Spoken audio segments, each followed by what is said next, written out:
யாழ்ப்பாணத்தில் உள்ள இந்திய துணை தூதரகத்தின் ஏற்பாட்டில் இந்தியாவின் 77வது குடியரசுத் தினத்தை முன்னிட்டு ஏற்பாடு செய்யப்பட்ட விசேட கலாசார பெருவிழா நேற்று திங்கட்கிழமை 26ஆம் தேதி மாலை யாழ்ப்பாணம் திருவள்ளுவர் கலாச்சார மண்டபத்தில் நடைபெற்றது. இந்நிகழ்வில் வடக்கு மாகாண கௌரவ ஆளுநர் என் வேதநாயகன் அவர்கள் விசேட அதிதியாக கலந்து சிறப்பித்தார்.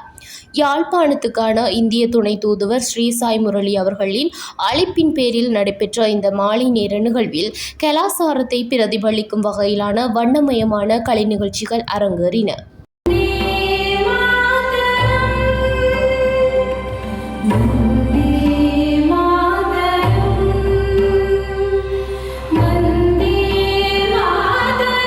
நிகழ்வில் கலந்து கொண்ட வடக்கு மாகாண ஆளுநர் இந்திய துணை தூதுவருக்கு தனது குடியரசு தின வாழ்த்துக்களை பரிமாறிக்கொண்டதுடன் கலாசார நிகழ்வுகளையும் கண்டுகளித்தார்.